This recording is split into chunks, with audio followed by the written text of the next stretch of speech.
महाविकास आघाडी व मनसे यांनी एकत्र येऊन राज्यातील मतदार याद्यांच्या घोळाबाबत मुंबईत सत्याचा मोर्चा काढून शक्ती प्रदर्शन केले।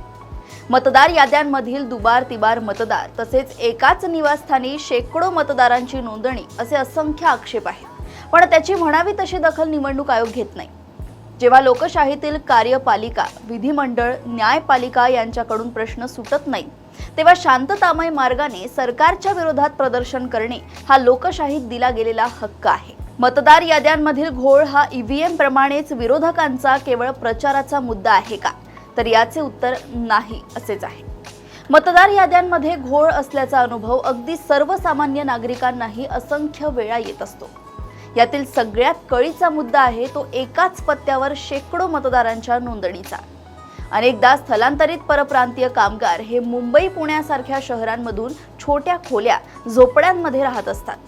त्यांच्या स्थानांतरणाचे प्रमाणही खूप मोठे असते। राज ठाकरे यांनी उल्लेख केलेल्या नवी मुंबईतील आयुक्तांच्या पत्त्यावर असलेल्या 500 मतदारांच्या नोंदणीबाबतही सखोल चौकशी होणे गरजेचे आहे।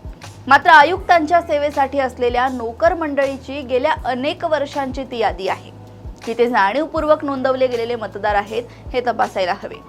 कारण मतदार एका ठिकाणाहून दुसऱ्या ठिकाणी स्थलांतरित झाल्यास तो नव्या यादीत आपले नाव नोंदवून घेतो, मात्र आधीच्या यादीतील नाव काढण्याचा अर्ज देत नाही। खरे तर अलीकडे दर महिन्याला देशात कुठे ना कुठे निवडणुका होत असतात। निवडणूक आयोगाकडे स्वतःचे कर्मचारी असणे ही काळाची गरज आहे।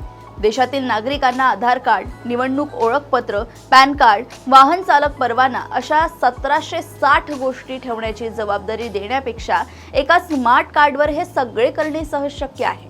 मात्र नसते घोळ घालण्यात निवडणूक आयोगाला स्वारस्य आहे की उलटसुलट प्रतिक्रिया देऊन विरोधकांच्या हातात कोलीत देण्यात सरकारला धन्यता वाटते हे समजणे कठीण झाले। अशाच राजकीय घडामोडी व अपडेट सोबत पुन्हा भेटूया देशोन्नती संपादकीयमध्ये। बघत रहा देशोन्नती। नमस्कार।